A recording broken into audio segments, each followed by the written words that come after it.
औज़ुबिल्लाहि मिनश्शैतानिर्रजीम बिस्मिल्लाहिर्रहमानिर्रहीम। मेरा नाम है आमिर और इजी फॉरेक्स ट्रेडिंग्स की तरफ से मैं आपके लिए लेकर आया हूँ फॉरेक्स इन उर्दू। जैसा कि लास्ट वीडियो में हमने सपोर्ट एंड रेजिस्टेंस रिलेटेड एक नहायत ही आम चीज़ को डिस्कस किया था, तो हम इस वीडियो में भी उसी चीज़ की फ्लिप साइड डिस्कस करेंगे। लास्ट वीडियो में हमने रेजिस्टेंस रिलेटेड मार्केट में इन होना सीखा था और अभी हम इस वीडियो में सपोर्ट रिलेटेड जो है मार्केट में इन होना सीखेंगे। मीन के कहां पे हमें इन होना चाहिए मार्केट में और कहां पे हमें मार्केट में इन नहीं होना चाहिए। तो हम अपने टॉपिक की तरफ चलते हैं। इस वीडियो ट्यूटोरियल में हमारे पास टॉपिक है always sell the market after the support, don't sell the market before the support, wait to clear the support then enter in the market. ये बिल्कुल फ्लिप साइड है जो लास्ट पॉइंट हमने discuss किया है। हमारा बेसिकली टॉपिक क्या है, where to enter in the market regarding SR. SR का मतलब है सपोर्ट एंड रेजिस्टेंस। तो इसमें हमारे पास पॉइंट है always sell the market. Sell the market का मतलब है सेल ट्रेड लगाना, ठीक है, आफ्टर द सपोर्ट। मकसद इस पॉइंट का ये है कि लेट्स सपोज हम किसी ए स्ट्रेटजी पे काम कर रहे हैं, हमारी एक स्ट्रेटजी हमने फॉलो की हुई है। वो स्ट्रेटजी हमें बताती है कि फला जगह पे जो है हमारा सेल ट्रेड बन रहा है, लेकिन जिस जगह पे हमारा सेल ट्रेड बन रहा है उससे थोड़े ही फासले पे, कुछ ही फासले पे हमें एक सपोर्ट का सामना है।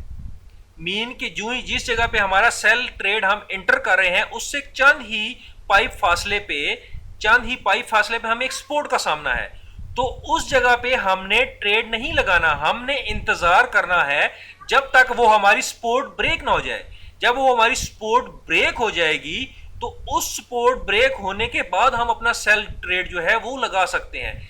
जस्ट बिफोर द सपोर्ट जो है हमने अपना सेल ट्रेड नहीं लगाना। We have to wait for the कि जब तक सपोर्ट जो है हमारी ब्रेक ना हो जाए। तो यही हमारा पॉइंट है कि always sell the market after the support, don't sell the market before the support. यानी कि हमने सेल ट्रेड जो है वो आफ्टर द सपोर्ट लगाना है, न कि जस्ट बिफोर द सपोर्ट लगाना है। And wait to clear the support then enter in the market. जब तक हमारी मार्केट जो है वो सपोर्ट को ब्रेक न कर दे, क्लियरली ब्रेक न कर दे, उस वक्त तक हमने अपना सेल ट्रेड नहीं लगाना। अभी हम इस पॉइंट को जो है थोड़ा अपने चार्ट में ड्रॉ करके देख लेते हैं ताकि ये जो पॉइंट है इजीली हमें समझ आ सके। अभी हम ड्रॉ करके देख लेते हैं कि आया हमारे उस पॉइंट का मकसद क्या है। लेट्स सपोज हम एक डाउन ट्रेंड में हैं, मीन हम एक सेल ट्रेड वाले ट्रेंड में हैं, हम एक डाउन ट्रेंड में, हमारी मार्केट जो है वो नीचे जा रही है। हमारी जो स्ट्रेटजी है, लेट्स सपोज ए बी या सी, जो भी हमारी स्ट्रेटजी है, वो हमारी स्ट्रेटजी कहती है कि इस जगह पे हमारा जो है सेल ट्रेड बन रहा है। We have to sell the market इस पॉइंट पे, ठीक हो गया। इस पॉइंट पे हमारी मार्केट कह रही है कि ये हमारा सेल ट्रेड बन रहा है, लेकिन अनफॉर्चुनेटली जिस जगह पे हमारा सेल ट्रेड बन रहा है उससे चंद ही फासले पे हमें एक जो है सपोर्ट का सामना है। यहां पे एक जो है सपोर्ट इस एरिया में है, ठीक हो गया। तो हमने इस जगह पे अपना ट्रेड नहीं लगाना। हमारे पॉइंट का मकसद क्या है, हमारे पॉइंट का मकसद ये है कि हमने जब तक ये जो सपोर्ट है ये हमारी क्लियर ना हो जाए उस वक्त तक हमने सपोर्ट नहीं लगाना। इस सपोर्ट पे हमने अपना जो सेल ट्रेड है वो नहीं लगाना। उसकी वजह क्या है, उसकी बेसिक साइकी ये है कि लेट्स सपोज अगर हम इस जगह पे अपनी मार्केट सेल कर देते हैं, इस जगह पे हम सेल ट्रेड लगा देते हैं, जो ही हम ट्रेड में एंटर होते हैं, ये ना हो कि खुदा ना खास्ता जो ही हमें उस सपोर्ट का सामना करना पड़े, हमारी मार्केट यहाँ से रिपेल हो जाए और हमें एक प्रॉफिट लेने की बजाय जो है हम एक लॉस में चले जाए, ठीक है। तो ये है बेसिक पीछे इसकी साइकी। अभी हमने इंटर कहां पे होना है वो भी हम देख लेते हैं कि हमने इंटर कहां पे होना है, ठीक हो गया। हमने इंटर होना है कि जब तक हमारी जो मार्केट है इस सपोर्ट को क्लियर ना कर दे। मीन कि जब तक हमारी जो प्राइस है वो इस सपोर्ट को जब क्लियर कर देगी तो after clearing that support, after that support we can enter in the market. यहां पे हम अपना जो है इस आफ्टर द सपोर्ट हम यहां पे सेल ट्रेड अपना लगा सकते हैं। यहां पे हम अपना सेल ट्रेड नहीं लगा सकते, लेकिन यहां पे हम अपना सेल ट्रेड लगा सकते हैं।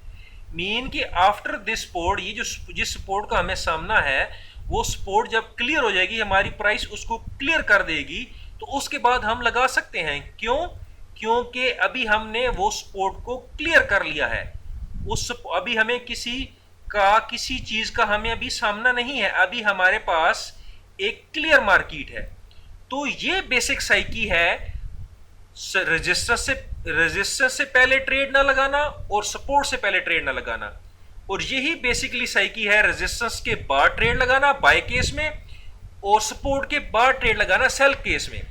यानी कि अभी हम इसको सिंपली यूं डिस्क्राइब कर सकते हैं कि हम एक रेजिस्टेंस को बाय नहीं कर सकते और हम एक सपोर्ट को सेल नहीं कर सकते।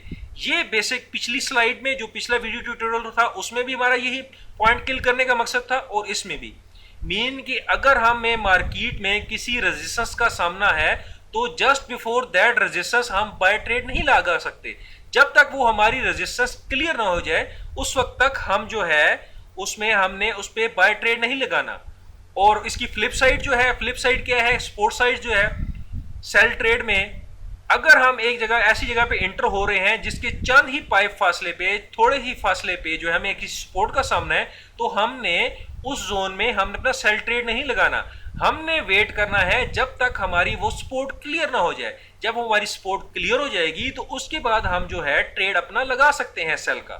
जस्ट बिफोर द सपोर्ट हम अपना सेल का ट्रेड नहीं लगा सकते। After clearing that support we can trade that market in a sell manner. इस वीडियो में इतना ही। नेक्स्ट वीडियो में हम सपोर्ट और रेजिस्टेंस रिलेटेड चंद नहायत ही आम चीजों को मजीद डिस्कस करेंगे। स्टे ट्यून, यूट्यूब पे सब्सक्राइब कीजिए, डेली मोशन के चैनल पे मुझे फॉलो कीजिए और इजी फॉरेक्स ट्रेडिंग्स के नाम से मेरे फेसबुक के पेज को लाइक कीजिए। मेरी फॉरेक्स रिलेटेड जितनी भी एक्टिविटीज हैं उनके साथ टच में रहिए ताकि आप डे बाय डे अपनी फॉरेक्स को बेटर से बेस्ट बना सकें। स्टे ट्यून, अपना ख्याल रखिएगा। अल्लाह हाफिज।